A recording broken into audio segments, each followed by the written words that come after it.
Welcome students. Today's class for class 10th, pair of linear equation in two variables. NCERT में ये हमारा है chapter number 3 और इसको आज हम इंट्रोडक्शन करेंगे और इसके बारे में थोड़ा सा समझेंगे।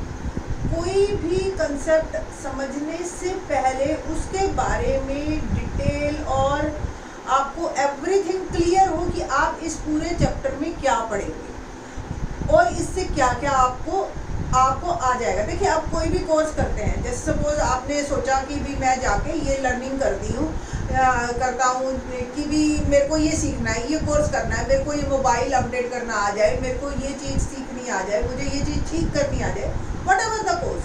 तो पहले आपको ये पता होता है कि मेरे को क्या आ जाएगा इस कोर्स के बाद, है ना, और फिर उसके हम प्रोसीजर पे चलते हैं। ठीक ना, तो ये हमारा जो चैप्टर है ये मैथ्स में एनसीईआरटी में है, चैप्टर नंबर 3 है। ओके, और आज हम पहले इसके बारे में जानेंगे कि इस चैप्टर में क्या क्या है और इसका नाम का क्या मतलब है। पेयर मतलब पेयर दो चीजें, लीनियर मतलब हैविंग डिग्री 1, एक पॉलिनोमियल जिसकी डिग्री 1, बट अगर इक्वेशन वर्ड है तो एक इक्वेशन जिसकी डिग्री 1। इन टू वेरिएबल, वेरिएबल मतलब यहाँ पे एक्स और वाई, वाई जेड जो भी है, एल एम पी क्यू जो भी है, वेरिएबल इसमें दो चाहिए हमें। तो ये ऐसा हमारा है कि जब हम पेयर की बात करते हैं, एक जनरल पेयर की बात कर रही हूँ मैं, a1x b1y equal to c। ये लास्ट ईयर आपने चैप्टर 4 में किया था 9th क्लास में। लीनियर इक्वेशन, देखिए डिग्री इसकी 1 है, एक्स और वाई की power 1।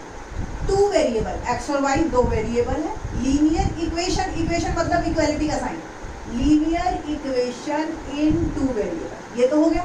Now we want to make pair, अब पेयर बनाते हैं। तो एक तो ये मैंने बनाई ही थी, तो दूसरी पेयर में b2y और सिंपल c। ये हमारा हो गया कंसेप्ट, जो आपका जो टॉपिक है वो क्लियर हुआ कि हमने क्या करना है।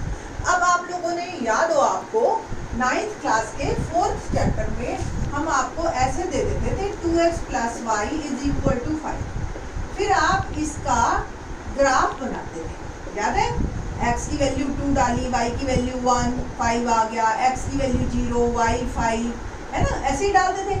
फिर x 0, y 0, x की वैल्यू 5/2, लाइक दैट। आप इस तरीके के ये क्वेश्चंस करते थे, फिर आप ग्राफ ड्रॉ करते। ये सब 9th क्लास में बच्चा सीख जाता है। अब एडवांटेज क्या है, इन दिनों लॉकडाउन में हम बैठे हुए हैं, एडवांटेज ये है कि अगर अब हमने नहीं भी सीखा 9th क्लास में, तो आप 9th क्लास की वीडियो देख के भी जान सकते हैं। अगर नहीं सीखा, नहीं कर पाए, तो अब कर लीजिएगा। तो इसको आपको याद हो, ये 1 और 2, x की वैल्यू 2, ये 1, ये हम ग्राफ बनाते हैं। 0, x की वैल्यू 0, ये x एक्सिस होता था, आपको याद हो, y एक्सिस है, ठीक है, और x की वैल्यू 0 और y 5, 3, 4, ये 5, ये आपका आ गया 1। 5/2 0 यानी कि 2.5, 5/2 यानी कि 2.5, है ना, 2 और 3 के बीच में एक नंबर, और ये आप इस तरीके से एक ग्राफ ड्रॉ कर दें। इट मीन्स ये हो गई ग्राफिकली रिप्रेजेंटेशन, ग्राफिकली रिप्रेजेंटेशन। तो ये linear equation in two variable आप एक लाइन भी कह सकते हो।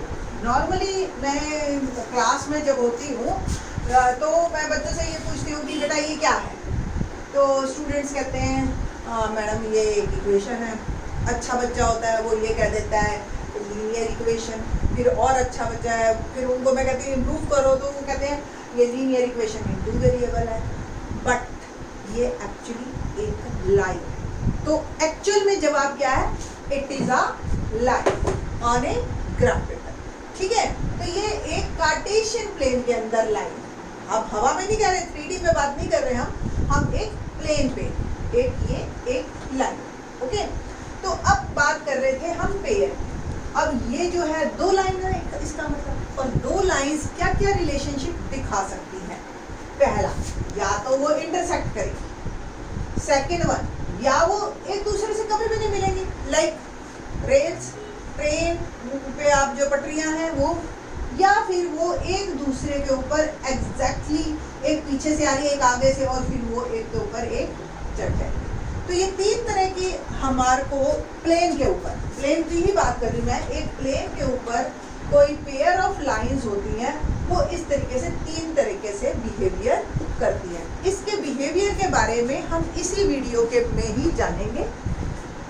उससे पहले मैं जो थोड़ा सा बात कर रही थी कि भी आपको ये पता होना चाहिए कि पूरे चैप्टर में आप क्या क्या सीखोगे।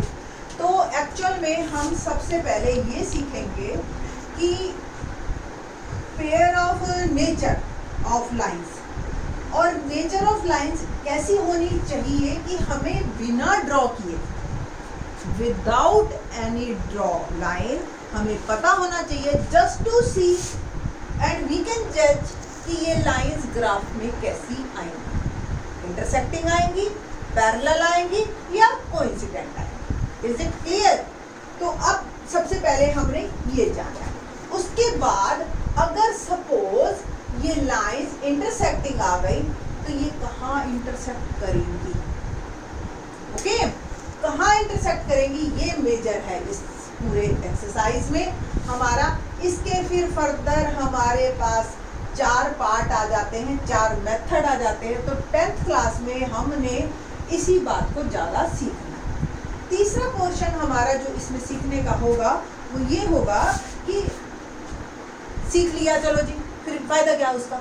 आप रूटीन लाइफ में इससे रिलेटेड क्वेश्चन आप कर सकते हो। क्या उसको आप लीनियर इक्वेशन में डाल सकते हो? देखो, रूटीन लाइफ की आपको प्रॉब्लम ऐसे मिली, मेरे कज़न आए और उन्होंने कहा, बता तू मेरे से 5 साल छोटी थी जब तू 10 साल की थी, और अब जो है आज से 10 साल बाद, ठीक है, और जो है मैं तेरे से दुगने उम्र का होऊंगा। इस तरीके से क्वेश्चन जो पजलिंग से होते हैं। या हमने कहा मैं मार्केट में गई और 2 पेंसिल्स और 5 बुक्स लेके आई और 1700 रुपये दे के आई। ओके, फिर दूसरा बंदा गया, नहीं मैं तो 1 बुक और 4 पेंसिल्स लेके आया था और 900 ही दिए थे। अब आप बताइए जी, सेम बुक है, बुक की कॉस्ट क्या है, पेंसिल की कॉस्ट क्या है? इस तरीके के जब क्वेश्चन आते हैं तो सबसे पहले हमें उसको इंटरप्रेट करना आना चाहिए कि हम उसको मैथमेटिक्स में कन्वर्ट कर सकें और फिर उसको हम सॉल्व कर सकें। ये सारी चीज़ें हम इसी चैप्टर में सीखेंगे। तो सबसे पहले नेचर ऑफ लाइंस के बारे में हम बात करते हैं। एनसीईआरटी में इससे रिलेटेड जो आपका पेज नंबर 46 है, और ये आपको बताएगा सीरियल नंबर, ये एक टेबल बनी हुई है और इसी टेबल के बारे में ही हम आपको साथ साथ बनवाएंगे। पेयर ऑफ लाइंस आपको इसके हम एग्जाम्पल भी लेंगे और फिर बात करेंगे। तो पहला हमने लिया एक एग्जाम्पल, 2x + 3y = 5, और एक लिया मैंने x - 3y ओके = 7। ये 2 ले लिया मैंने, ठीक है। अब मेरे को ये जानना है कि ये जो पेयर ऑफ लाइंस है ये किस टाइप की है, कि क्या ये जो है आपकी, इसमें हमें 3 कॉलम बनाने होंगे। हम पहले A1/A2 निकालेंगे, B1/B2 निकालेंगे, C1/C2 निकालेंगे। आफ्टर दैट हम कंपेयर द रेशोज को कंपेयर करेंगे। And the third one is interpretation.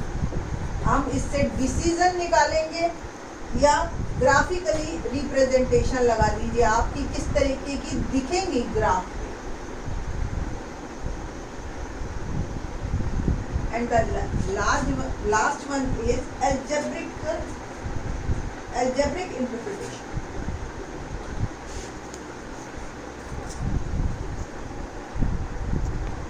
मैं एक और ऐड कर रही हूँ अबाउट सिस्टम, ये बुक में नहीं है, इसको भी मैं साथ साथ बताऊंगी।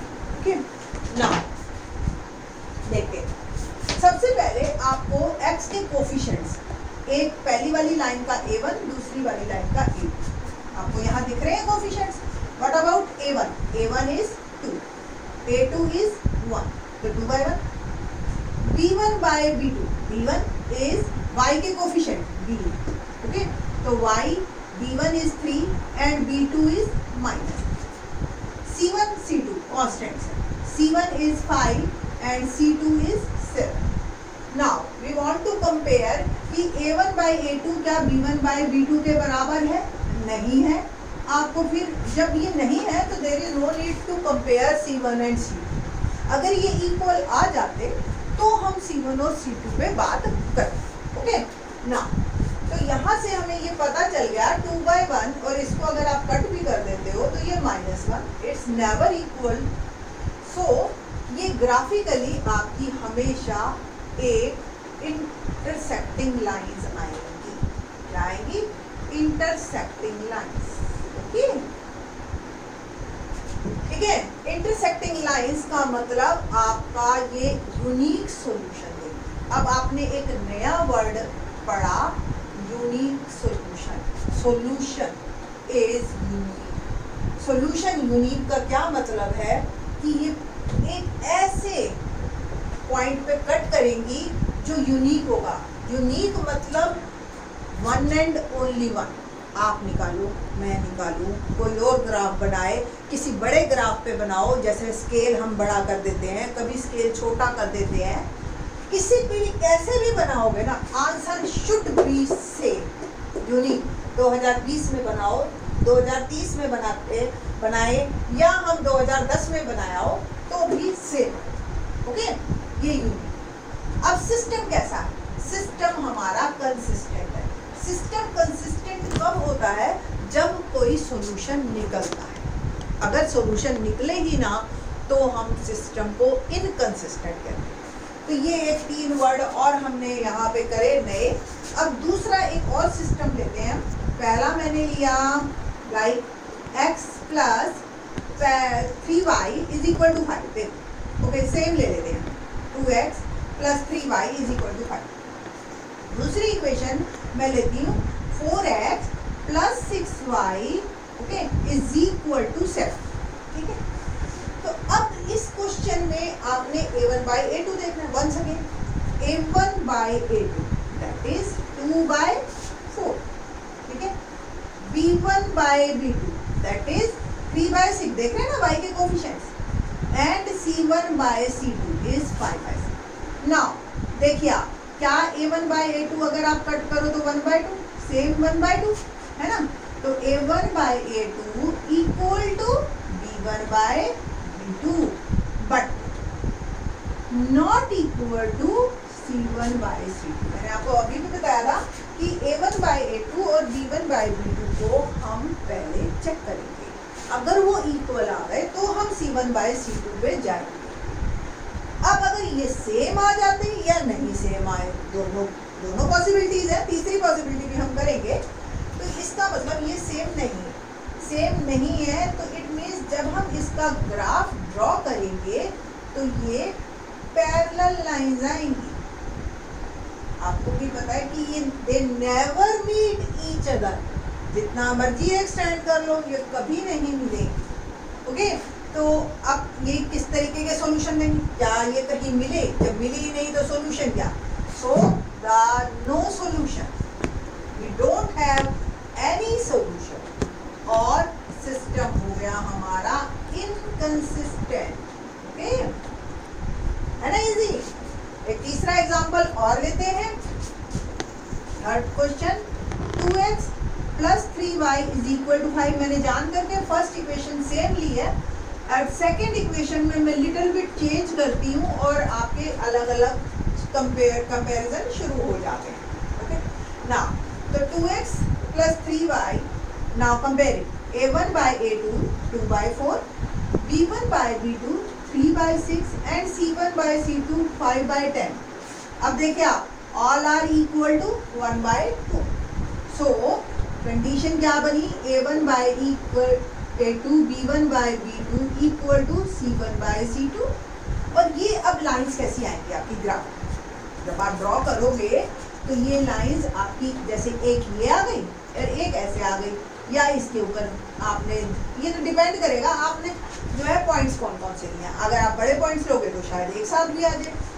ठीक है, तो ये दोनों एक के ऊपर, इनको हम कहते हैं कोइंसिडेंट लाइंस, कि एक के ऊपर एक चढ़ गई। ओके, और every point is solution here, हर पॉइंट सॉल्यूशन है क्योंकि हर पॉइंट मीट कर रहा है. Line can be extended from both ways, तो every point is solution, every point is solution. That's why हम इसको कहते हैं इनफाइनाइट मैनी सॉल्यूशन. आप जितने मर्जी सॉल्यूशन निकालिए, यहाँ पे 500 बच्चा बैठा है, हर बच्चा 100 सॉल्यूशन अलग अलग निकाले, जितने मर्जी निकाल सकते हैं आप. सिस्टम, क्योंकि रिजल्ट तो निकल रहा है ना, ठीक है, सबका अलग अलग निकल रहा है. क्योंकि तो मैं बता रही हूँ आपको, जब इनफाइनाइट है कोई कुछ निकाल सकता है, कोई कुछ निकाल सकता है, तो system still consistent, system consistent. अब देखिए आपके पास क्वेश्चन कैसा आएगा. इसमें क्वेश्चन ऐसा आएगा, आपको पेयर दे रखा हो, आपसे पूछ सकते हैं क्या कि पहला क्वेश्चन कि ये इंटरसेक्टिंग लाइंस हैं, पैरेलल लाइंस हैं या कोइंसिडेंट लाइंस. ठीक है, आपने ये कंडीशंस को लर्न कर लीजिए. इस कंडीशंस पे आप देख के ही बता सकते हैं. अगर लाइंस के बारे में पूछा है तो आप लाइंस के बारे में, 3.2 एक्सरसाइज का क्वेश्चन नंबर 2 लाइंस के बारे में पूछा है कि लाइंस बताओ बस. अच्छा, थर्ड क्वेश्चन कहता है लाइंस से मेरे को कोई मतलब नहीं, मेरे को तो सॉल्यूशन बताओ, कैसा सॉल्यूशन होगा, यूनिक होगा, नो होगा, इनफाइनाइट होगा. तो भी कंडीशन तो स्टिल यही है. तो ये कंडीशन सब पे लगेंगी. और तो और फोर्थ क्वेश्चन में पूछ रहा है tell me whether the system is consistent और इनकंसिस्टेंट. ओके, तो भी आपकी यही 3 कंडीशंस चलेंगी. ये और ये कंडीशन पे सिस्टम आपका कंसिस्टेंट, इस पे इनकंसिस्टेंट. तो ये आपको एक मैंने ओवरऑल इंट्रोडक्शन दी है चैप्टर 3 की. और फिर अब हम क्वेश्चंस करेंगे इस पे नेक्स्ट वीडियो में, और तब बताएंगे आपको और ज़्यादा इससे रिलेटेड क्वेश्चन. ठीक है, थैंक्स.